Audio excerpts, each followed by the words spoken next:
Magandang gabi mga boss, mga kamping, mga bunyog. Mamaya mag-collab tayo. Salamat po sa mga dumadagdag na subscriber, no, maski ano. Basta salamat. Kaya interest lang ako rito eh. Conversation with Arturo Las Cañas. Duterte is the lord of all drug lords in southern Philippines. Pakinggan po natin, no?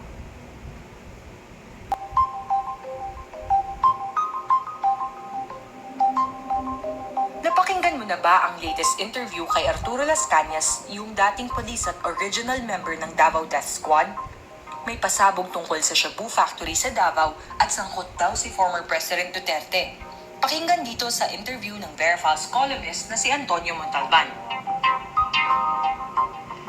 Okay, today is November 17, 2023. This is Antonio Montalban, writer of Verifals, and I am here to interview Mr. Arturo Las Cañas. Sir, I have some questions for you, if you don't mind. Yes, sir. First question, sir, is Edgar Matobato mentioned that Superman really owned a Shabu laboratory. Do you confirm that? That's correct. That's correct. Do you know the exact location? Have you seen the laboratories yourself? I have seen the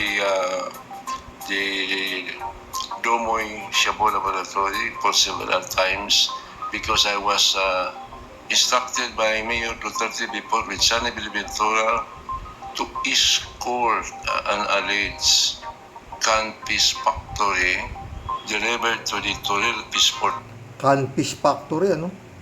Canfish Factory. complex. The Canfish Factory. The Canfish factory allegedly for export to Malaysia, but it was all a Shabu laboratory. Were you able to go inside? Not exactly I was able to go. Makikita mo kung nagsisinungaling ang tao, di ba?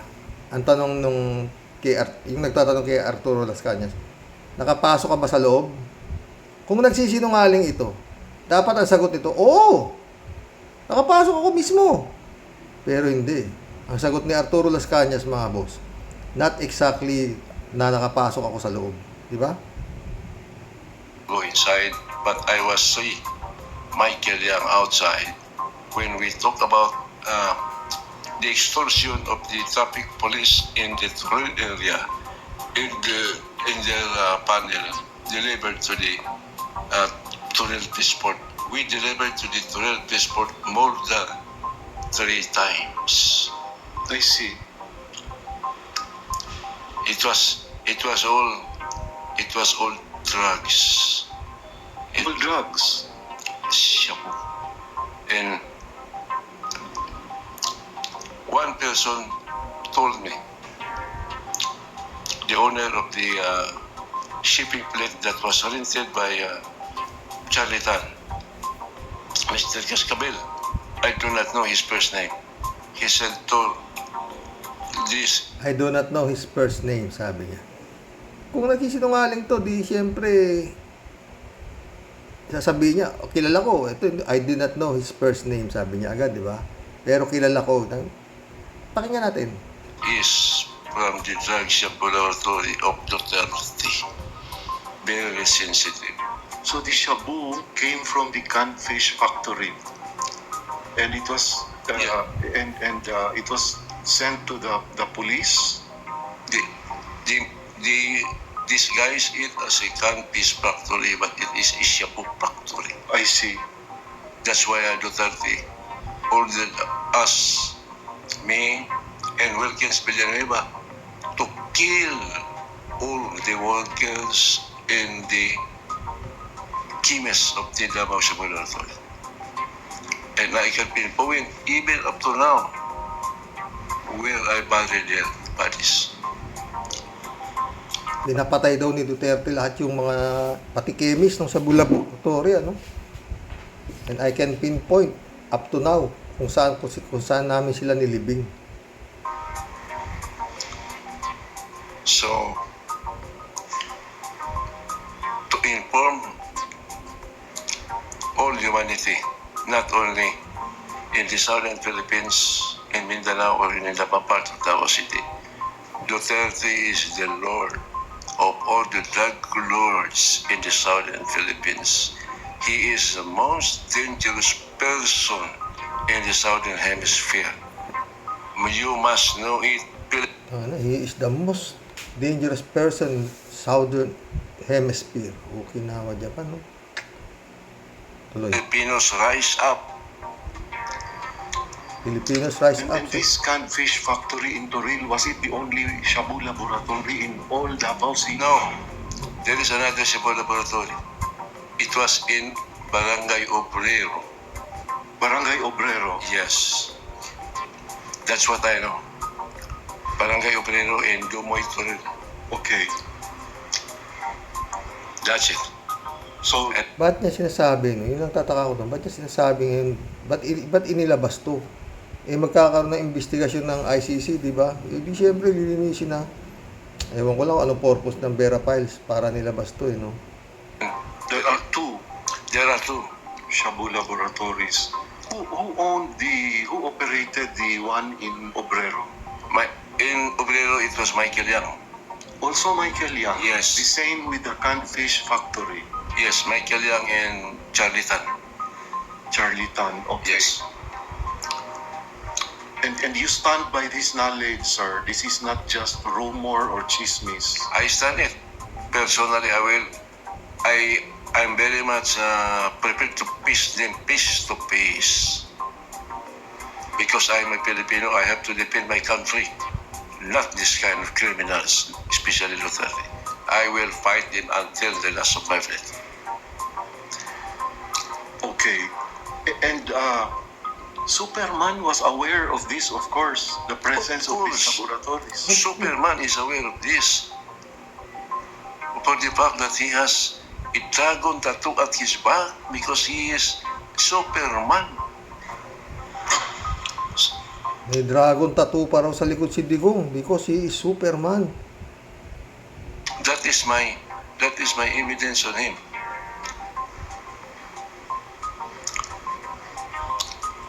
Kung may dragon tattoo si Digong sa likod, baka pinabura na. Pero may marka yan kung ipinabura, ha, di ba? Naku, sige tuloy. And why was Michael Yang close to Superman? Remember, sir, when Superman became president, Yeah. he appointed Michael Yang as a presidential advisor, even though Michael Yang is not Filipino, he's Chinese, Because of Sammy Uy. because of Sami Uy. Sammy Uy. Okay, can you expound a little bit? Who is Sami Uy? I know he is a known businessman in Davao City. Sammy Uy is one of the responsible person why Michael Yang entered Davao City with his Shabu chemist. He established the DCLA as a front. What business is this, sir? DCLA. And this is owned by Sami Uy. Michael Yang. Michael Yang. And part of the building was owned by Sammy Uy. Part of the building of the DCLA was owned by Sammy Uy. Sir, in your affidavit, you called Sami Uy the gambling and shabu mafia of Davao City. That's correct. Why did you call him that? Siya ang pinaka-financer sa mga last two. Last two. Okay. Last operation and Okay. and itong Kailo nga sugal. Yes. And Superman was aware of that? All of that? Not only aware, Superman was a part of it. Wow. These are explosive information, sir. Okay.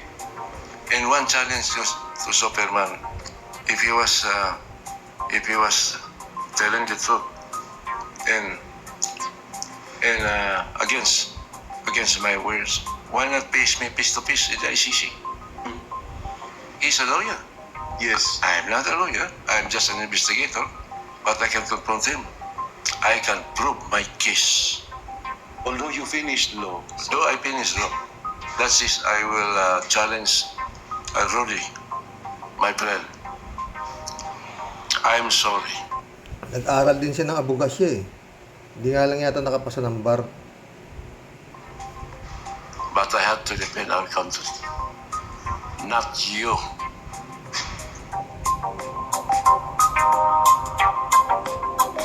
Sabi niya, oh, I'm sorry, my friend. I have to defend our country, not you.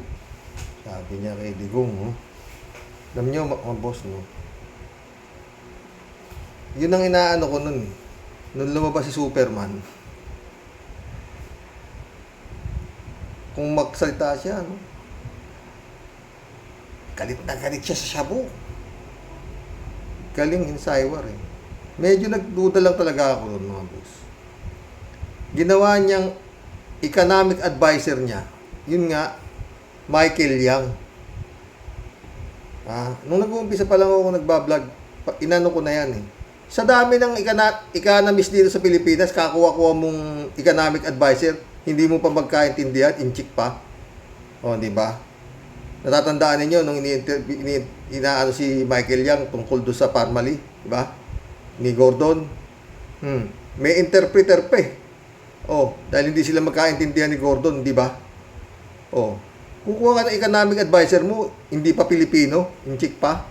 Oh, doon na lang eh. Ewan ko, kala ko nga hindi makakatapos ang termino to eh. Pero yun nga, sa galing niya, lahat ng pwedeng magkaroon ng tawag dito, lahat ng, sa dami ng pera niya, lahat ng magaling siyang eh. Alam niya kung sino susupalpala niya ng kwarta eh. Oh, isa nga si Harry Roque. Dating kalaban niya. O eto, dito ka, spokesperson kita. Habu. Ito, sweldo mo. Alam niya eh. Mga pulis, pwedeng magkaroon ng kudita yung parang rebellion sa pulis. Eto, doble lahat ang sweldo niyo. Diba? Tinapalan niya eh, mga general. Hanggang sa huli nga eh, mga nagre-retire na general, ginagawa niya pang mga empleyado ng gobyerno eh. Diba? Yung DNR, Samato ba yun? Ginawa niya ring DNR secretary ata. Nung nag-retire, di ba?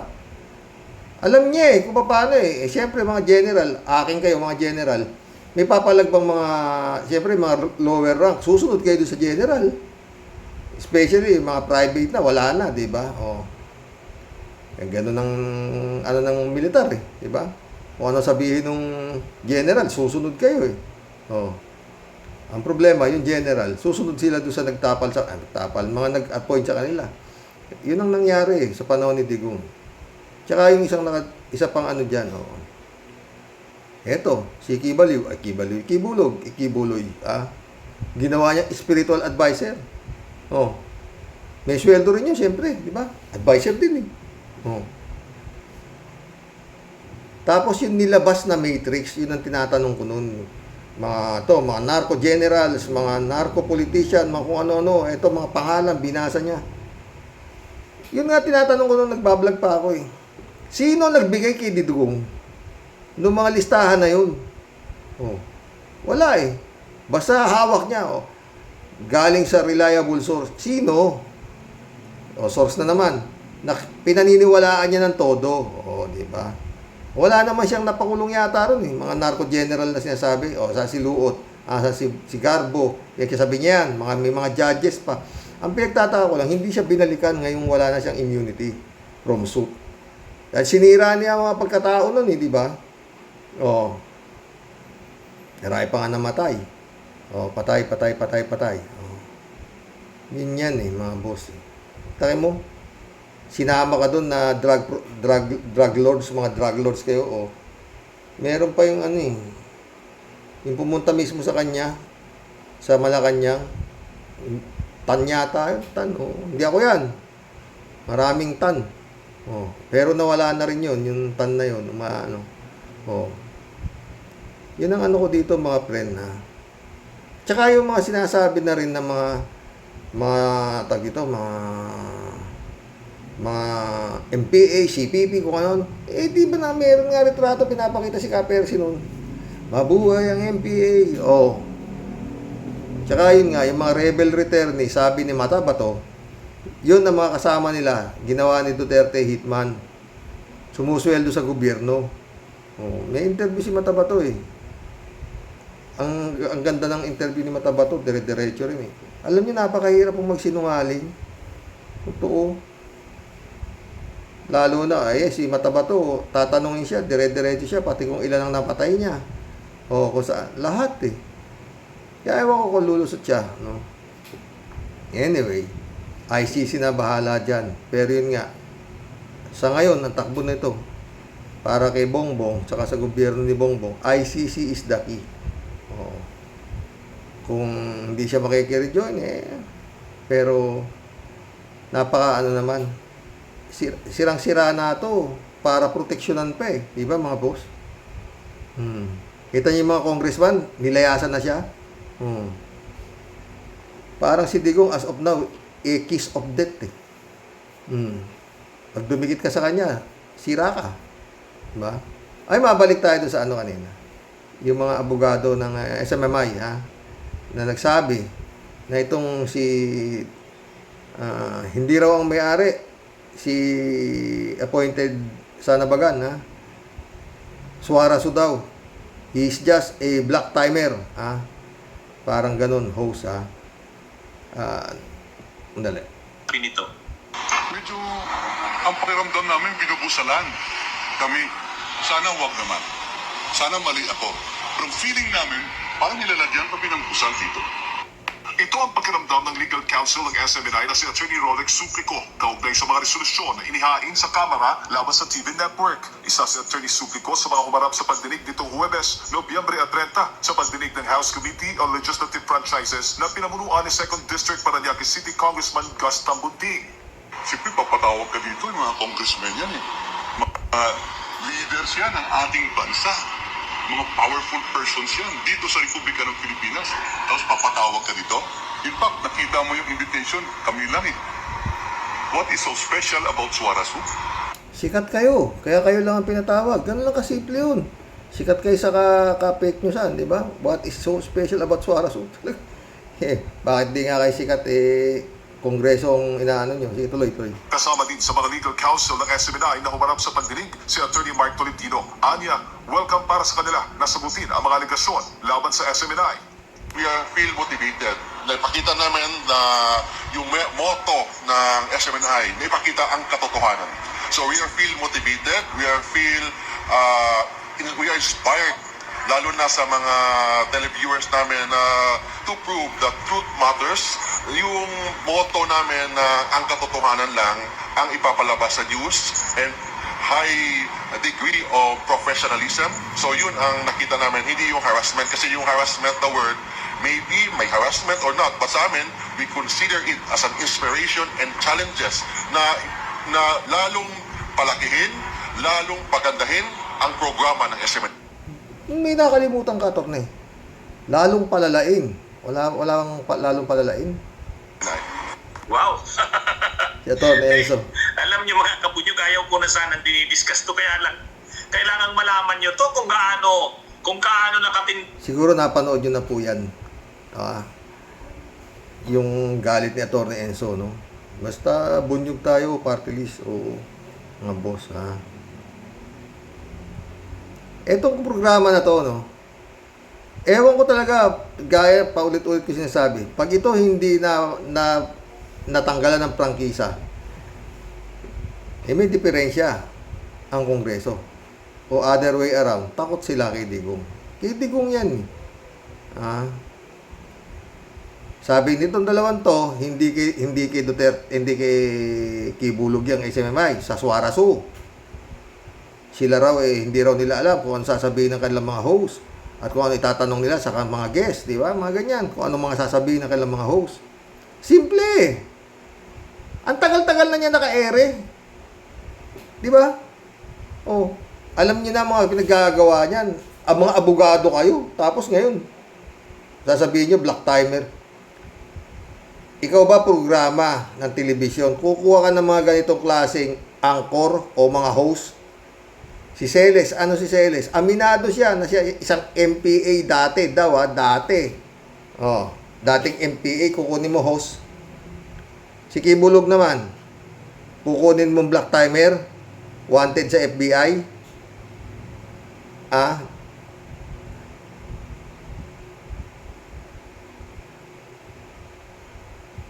Ibig mo sabihin, itong mga abogado nito, naniniwala sila kay Kibuloy na siyang appointed son? Oh, di ba? Kasimple. Kaya ito, Kongreso, pag hindi ito tinanggalan ng prangkisa, Digong is in the lead. Ganun lang po yan. Wala ka nang maiisip na iba pa eh. Sa totoo lang eh, di ba?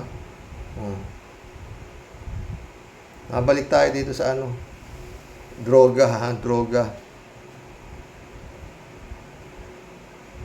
May tattoo pa pala sabi ni Las Cañas, may tattoo pa pala sa likod. Yun na sinasabi ni Trillanes, yung mga pinagpapatay kami, yung mga kalaban nila sa negosyo. Ganun naman, di ba? Yung mga kartel na mapanood yung yung mga big time sa ibang bansa, mga Sinaloa cartel, nagpapatayan sila dahil istorbo ka, hindi pa hindi pa sila government employee, hindi pa sila, kaya nga, di ba nun, para tayong napatakbo ng isang sindikato nung panahon ni Digong. Ang sarap, pinuno ka, drug lord ka, tapos ang sweldo ng mga tauhan mo galing sa gobyerno. Di ba? Nagaya ni Matabato, sabi niya, sumusweldo raw sila 5,000 sa buwan. Sa munisipyo, bukas i-ano ko sa inyo, yung sinabi ni Matabato. Ghost employee daw sila, pero yun nga, consider sila na ganito. Binigyan sila ng posisyon ni Digong. Ang bayad daw 3,000 kada ulo. Bukas, paano ko sa inyo, padinig ko. Wala napatakbo yung ni Duterte ang Pilipinas. Nagamit niya yung kwarta para supplyan yung mga hindi mo alam eh. Hindi mo alam. Kahalo rin siya ng MPA. Tapos galit daw siya sa MPA. Di ba mga boss? Kaso nga, yung mga senador ng panahon niya, nakabusog din. Mga congressman, lahat ng gusto niya. Diba? Kaya nga si Dilima nakakulong eh. Diba?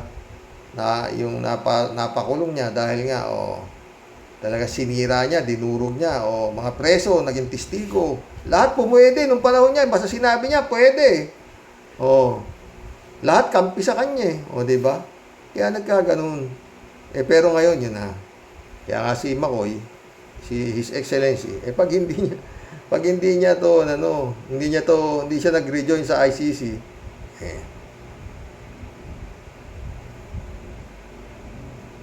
Digong pa rin ang sinunod niya. Ganun lang yun, wala na hong iba eh. Anong masama kung magre-rejoin ka ng ICC? Diba? Yun lang tanong dun.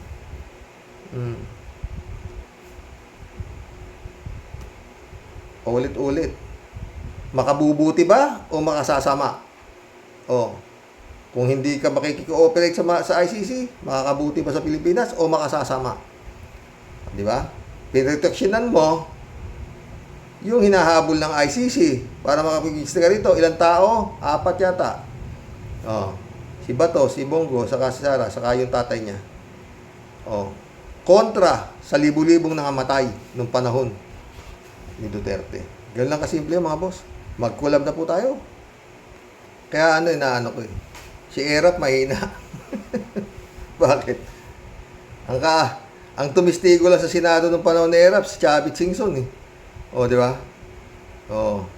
Handa ako makulong, basta kasama ko yan. Yan ang Lord, lahat ng gambling Lord.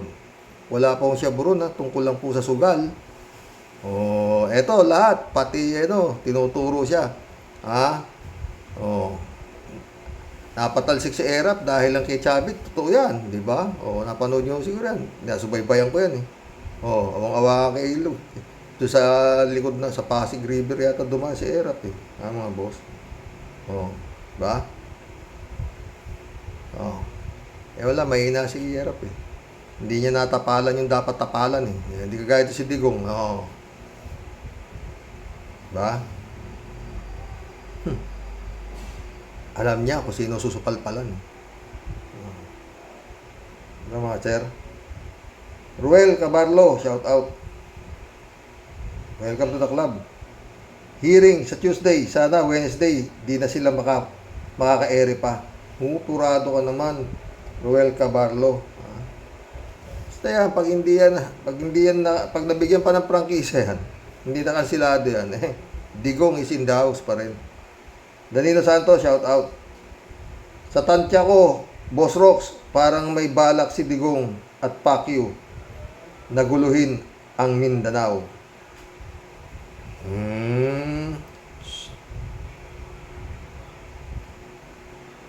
Sana wag nang maulit pa. Sana wag na madagdagan. Yun lang yun. Ruel Cabarlo ulit, oh. Magpakulong ka na lang dito, tatay. Magkusa ka na lang kesa makakulong ka pa sa dahig. Dito, madadalo ka pa ni Kabit. Chika minute si Ruel, ah. Kalat ni Baya, shout out.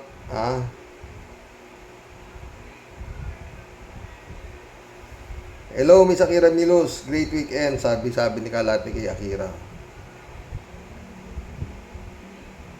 Sumagot si Akira. Happy weekend night there, sabi niya.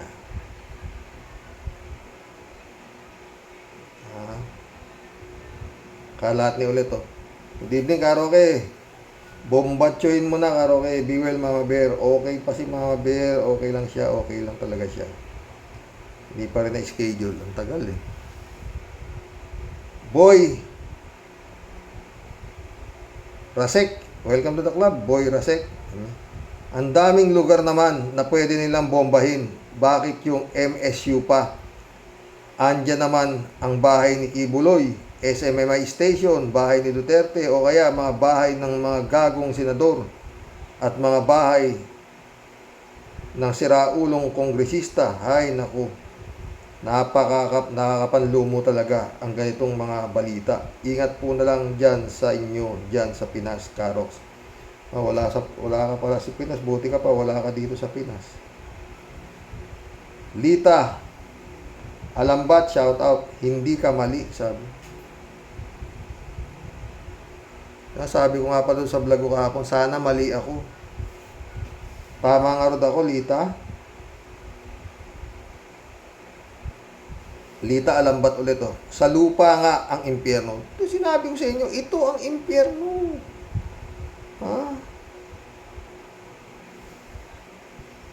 Ang mga nakapamuhay dito sa impyerno nang sumunod sa batas ng Diyos at sa batas ng tao, makakaakyat kayo sa kalangitan. Ngunit pag sumuway kayo sa batas ng Diyos, maiiwan kayo rin sa impyerno.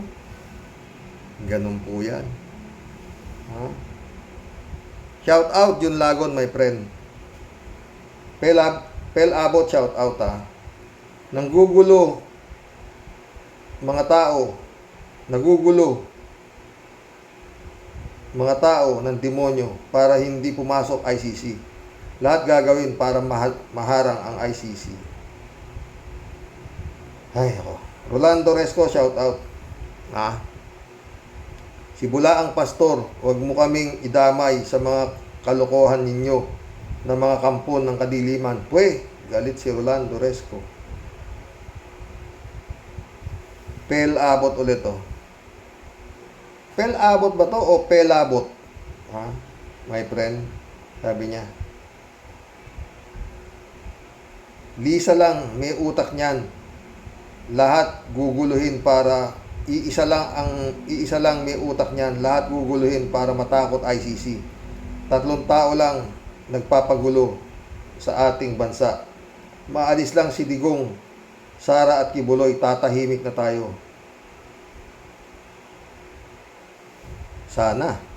Akira Milo, shout out. Sabi niya, magandang gabi po dyan sa inyo. Mr. Soto lang 2 watching right now po. Al Olalia, shout out. Good day sa iyo, Ma'am Akira, sabi ni Al Olalia. Rolando Cruz, shout out. Sabi niya, palalabasin yan. Hindi kaya ni Bongbong. Palalabasin yan, hindi kaya ni Bongbong. Palabasin weak president, kaya kailangan bigyan ng intelligence pa si Fiona. Pwede rin, ha? Okay? Friend Jaime Bingson, shout out Dolor Garcia, Bilinda Magtangob, shout out sa inyo dyan. Sa Italy. Sabi niya, ulul ang taong yan, sira ulo. Mainit na ang ulo niya. Noong magmagaling siya at ipasara ang ABS-CBN, ay nagkaroon ba siya kahit katiting na awa sa 11,000 employees na nawala ng trabaho nang dahil lang sa galit niya kay Vice Ganda dahil pinagtatawanan siya tungkol sa pagpapahinto ng lindol. Ngayon, sasabihin niya na freedom ng pamamahayag, mapapamura ka sa sugo ng kadiliman na ito. Lindol, may lindol 7.5 yata. O, ba't di mo napahinto? Kay bulog ka, ha? May mga namatay din, daming nasira. Friend Jaime ulit, Pakiramdam ko, ang lahat ng kaguluhan na magaganap ay may kaugnayan sa lahat ng nangyayari sa kampo ng mga halimaw. Hindi nagbababala na ang mag-ama maghanda kaguluhan na magaganap. Alam nyo naman, ang mga mag-amang ito ay nahuhuli sa sarili nilang dila. Mga wala talaga silang kaluluwa. Kumikilos na sila at inuna pa ang probinsya nila para isipin na ibang tao ang may pakana. Pero nungka sila ang may plano ng lahat. Mga bobo ay iisipin kawawa naman siya. Sila simpati ang kinukuha nila, hay, ang sarap siguro ng kapangyarihan kasi ayaw na nilang bitiwan. Sukdo lang magpain sila ng mga maraming buhay. Friend Jaime ulit, paanong hindi kakabahan, hindi na rin pwedeng pagkatiwalaan ang mga kapulisan. Ay nako. Divine Wilson, my friend, shout out. Long time no see kami, Sabi niya. Divine Grace, isang Divine, wala rin. Saan kaya si Divine Grace, Sabi niya.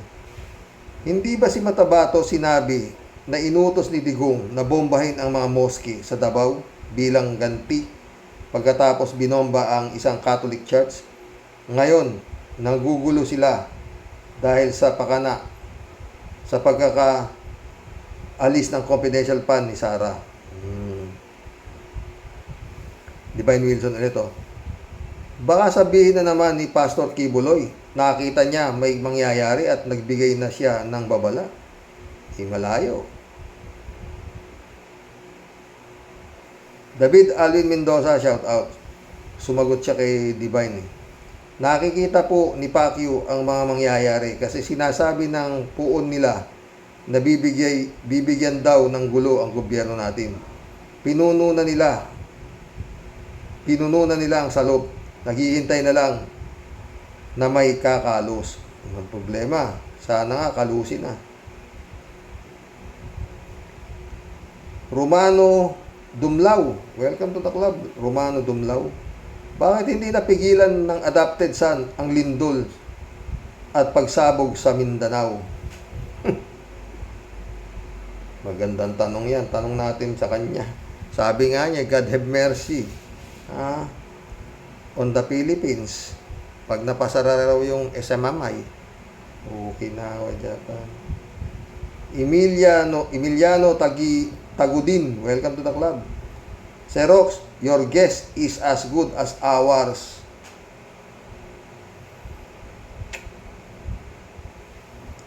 Gagaling yun, Romano Dumlao ulit, Noon may isang leader na isang sekta ng relihiyon na nagsabing susukuin niya ang Abu Sayyaf, pero itinumba siya ng sakit sa bundok. Sino yun? Romano Dumlao ulit, Tuloy ang panggugulo ng mga kasangkapan ng kadiliman. Totoo yan. Akira Milos ulit, done watching po. Isang mapayapa at mahimbing na gabi po sa inyo, Mr. Sa totoo lang. Marilu Pabianak, shout out, Good night po, Tay, at sa mga Rocky Warriors. Nawa nga po hindi naman connected ang nangyaring ito sa ginawang investigasyon ng Kongreso. Lord save the Philippines. God bless po tayo at sa mga ka-warriors. God bless, Marilu Pabian. Sumagot si Al Olalia. Hello, Ma'am Marilu. Have a good day. Sumagot si Malu. Blessed day din po, Sir Al Olalia. God bless po. Raul Villanada, shout out. Greetings, Kuya Rox. Naway nasa mabuting kalusugan ang iyong may bahay. Paabot po ang aming panalangin sa kanya. God is good. Totoo yan, Raul.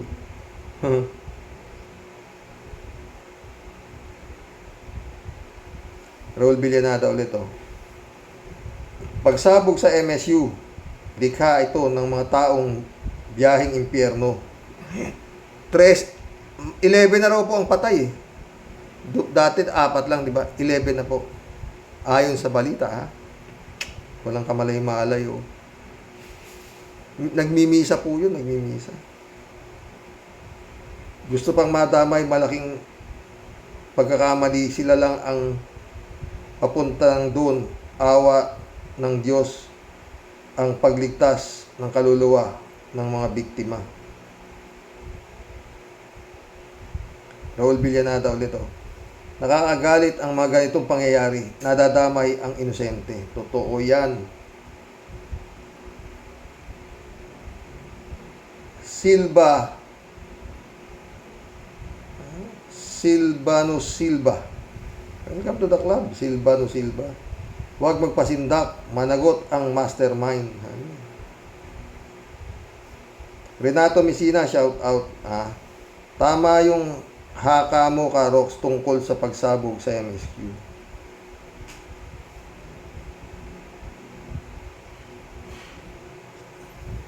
Tama ba?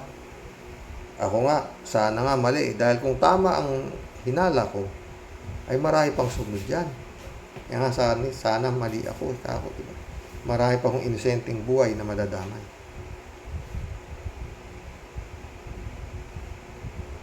Shout out, user. Friend Shervin Sapeda, shout out. July 7 Alcantara, Christy Ansen, shout out mga friend. Sabi ni Tia Delio.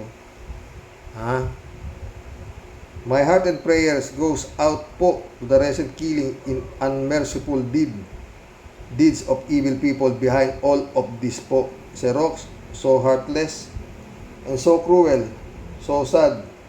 Makikita at makarinig po ng ganitong mga pangyayari. Christmas is just around the corners. Kahit po mahirap ang buhay, life goes on and everybody has a high and joyous spirit anticipating to celebrate Christmas with family po, Sir Rox. But their lives ended po in a very senseless way.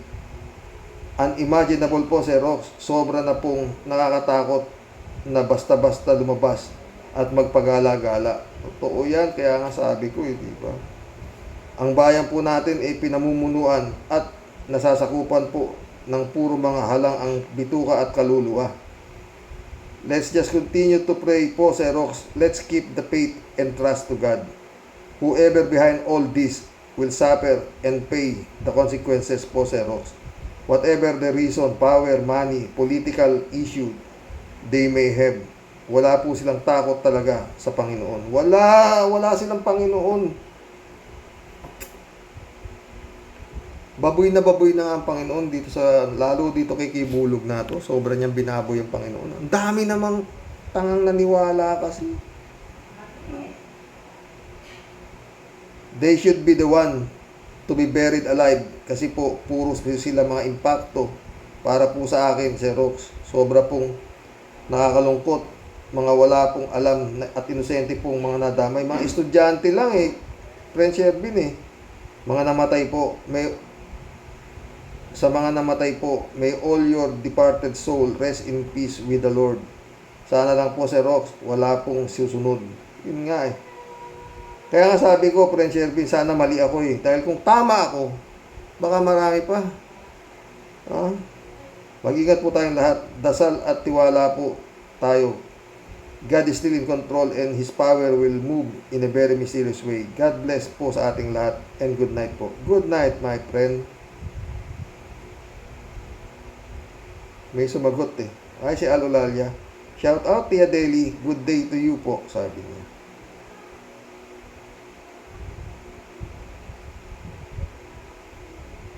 Loisel. Welcome to the club, Loisel. Yeah. Si Roque. Yung mga nagtatamasa ngayon sa Pinas, lalo ng politician tulad ng senador, akala nila pag pinayagan ang China, mga komunista, na angkinin Pinas,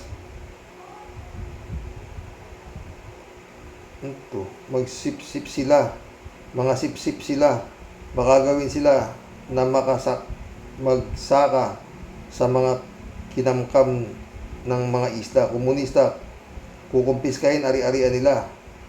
Ang mga China, pinaka-racist na mga tao, yan kahit na senador pa kayo.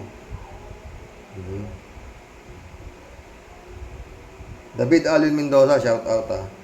Hello po Karox at sa mga Rocky Warriors. Magandang gabi po sa lahat. Di lang po kayo Karox ang nag-iisip niyan. Marami po sa ating mga kababayan ang nakakaisip din ng ganyan. Sana po mahuli at maparusahan ang gumawa ng pagbubomba sa MSU. God bless po sa ating lahat. Stay safe po Karox. At kay Mama Bear. Salamat. Ha? Nelson Ramoran. Welcome to the club, Nelson Ramoran. Well, hindi malayo kasi karamihan sa mga religious group ay may mga armed group din ayon sa mga bali-balita.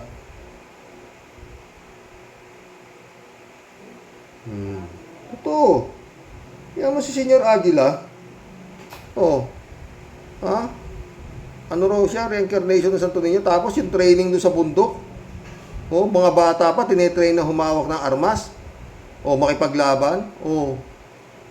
Hindi natin alam to si Kibulog kung ano to. O. Elizabeth Iscare, shout out. Good evening, Sir Rox. Wow ha, itong Kibulog na to, ginagamit niya pa ang Diyos para lokohin niya tayong mga Pinoy. At sabi pa niya, na yung SMMI daw, pag nawala, malaki daw mawawala sa atin. Kaya nga baliw eh. Kibaliw nga tawag ko, di ba? Ano yan? Parang makaka-apekto sa atin yun? Naku ha, naku Kibuloy, ayusin mo muna kaso mo sa Amerika bago ka magsalita ng mga ganyan. Kakasira ng ulo ito. Dapat dyan pumunta sa mental hospital. Tanggapin kaya? Retiring soon, shout out ha. Boss Rox, baka pag nagtuloy-tuloy ang mga panggugulo at sana naman huwag nila gawin yan sa pamahalaan. At baka magdeklara na naman ng martial law. Maging history repeats itself. Kung may declared si BBM, huliin ang lahat ng mga DDS at pagbabarilin sa mga kasalanan nila. Sana nga ganun. Ha?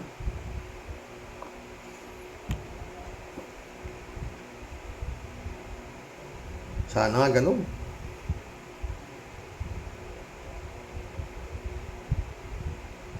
Elizabeth Iscari ulit oh. Ito namang pagsabog ng bomba sa Mindanao University.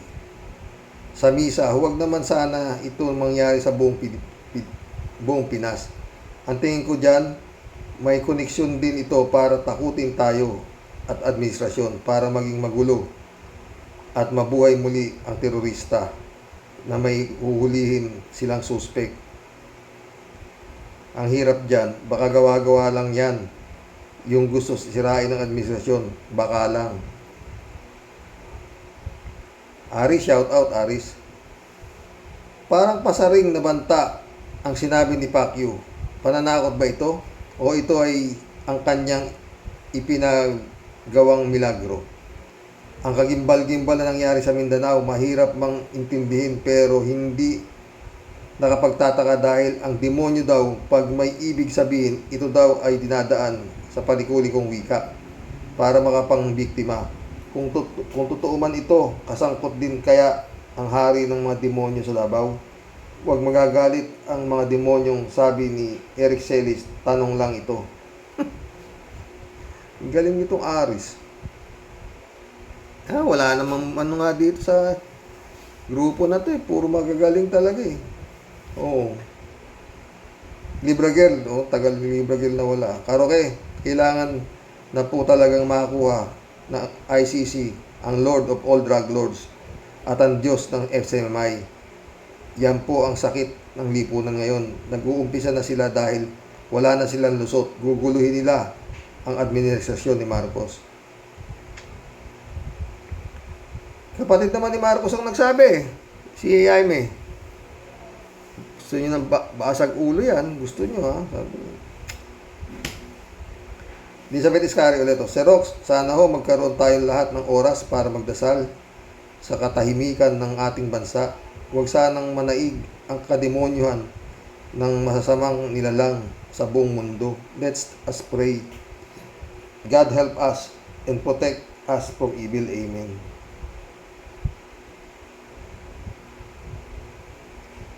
Lilia Chang, shout out ha. Duterte style.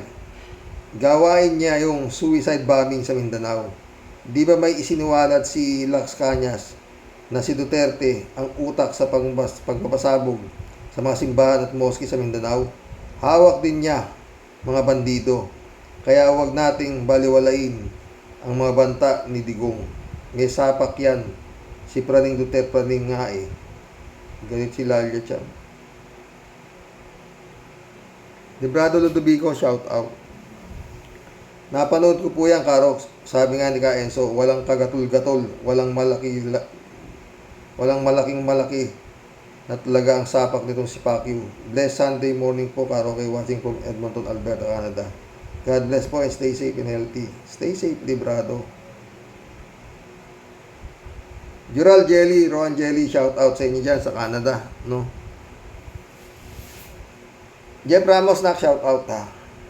JX Escus, shout out. Palagay ko dito palabas ito ng mga against sa government ni BBM. Alam nyo na kung sino sila.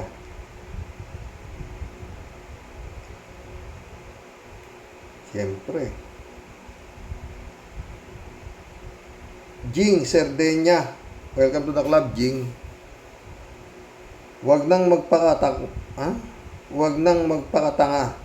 Sana kung yung mga na-scam, tubuan na ng utak sa panggagago sa inyo, ng minamahal nyo at sinasamba ninyong demonyo. Ang tunay na terorista at salot ng bayan ng kota sa Davao. Matagal na tayong na-terrorize ng pamilya at grupong ito. Panahon na sana kitilin ang sungay at buntot ng mga tunay na hudas terorista, traidor, rebelde sa bayan. Magalit si Jing. At may posibilidad ang may gawa ng gulo para lang patunayan yung mga gusto nilang palabas. At sila ang magdikta ng takbo at naratibo ng bansa. Totoo yan, Jing. Jan Dimango, shout out ha. As always emphasized, in my opinion, Duterte's rise to power held captive the 4.5 billion pesos annually for his personal use or perhaps keep in escrow bank during his time. The notoriety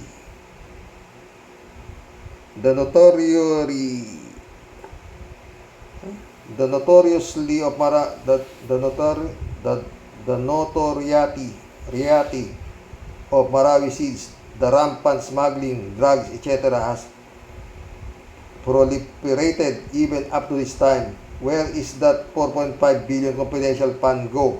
Now Bongbong is keeping the same, and yet national security is still in numerous threat. It's simple that 4.5 billion of CFI is allowed to be embezzled by this wicked politician like Marcos, Duterte, Arroyo, etc. Why Congress is allowing this to happen? The CFI given to the office of the President is nothing but futile. Direct it instead to the government intelligence agencies. Ay nako dyan. Wala tayong magagawa dyan.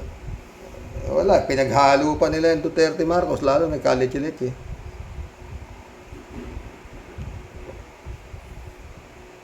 Ernesto Honrado, welcome to the club. Gumagalaw na ang mga kampo ni Satanas. Pacquiao parang gawain ng ISIS.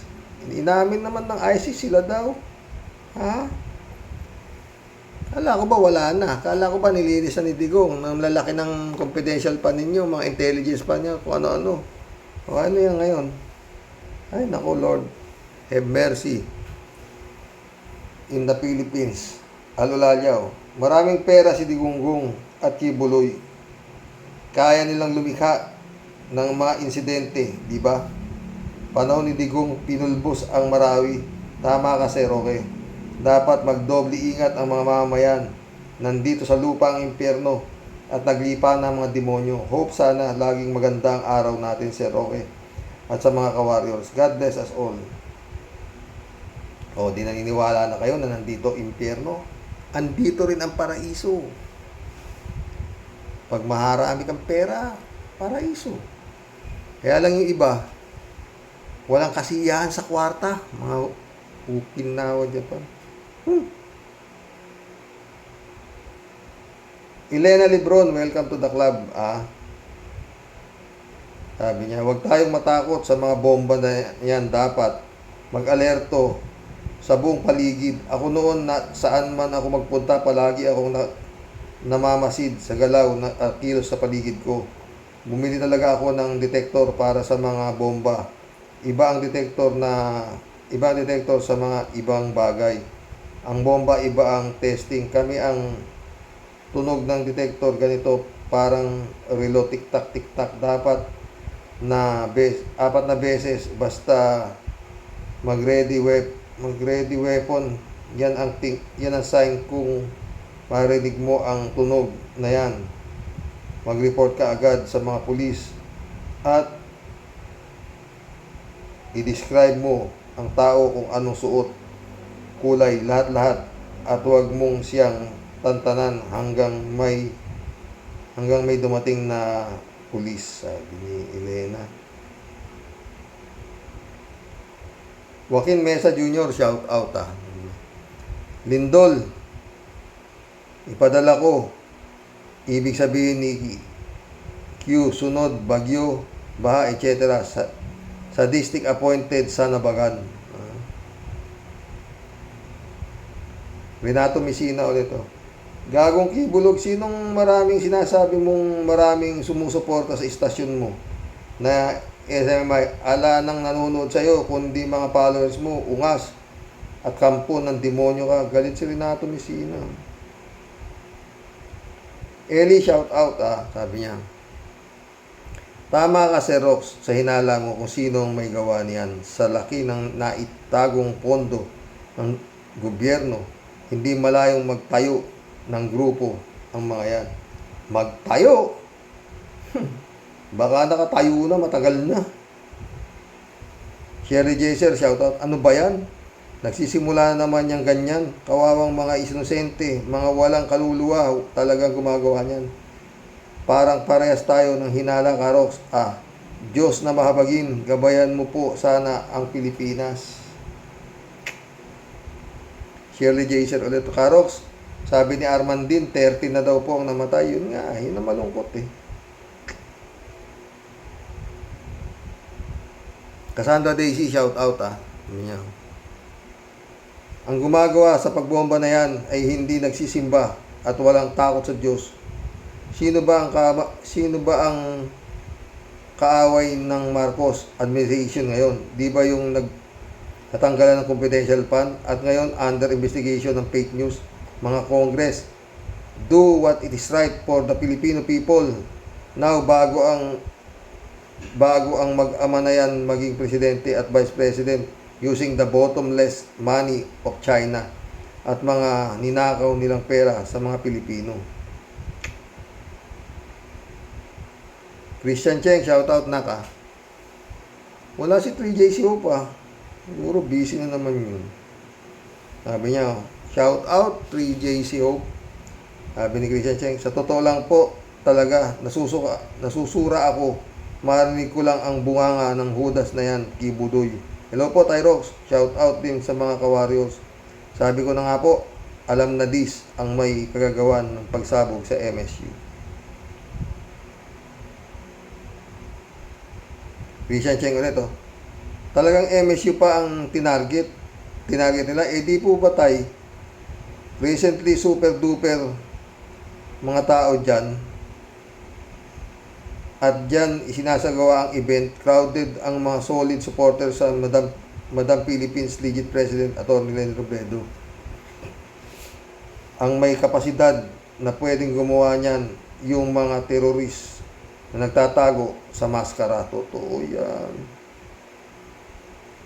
Ha? Rico Bakay, shout out. Gago, sabi niya. Yan si Kibuloy, ibig mo sabihin, nagpasabog kayo para kampihan kayo ng mga taong bayan lang? Nang para niyang sinabi na pag sinara sila, guguluhin nila ang Pilipinas. Wala na sa katinuan tong si Pacquiao. Matagal na, Rico. Sabihin mo, ikaw appointed sa nahawak mo kaluluwa ng tao. Baliw ka. Yung sira ulo.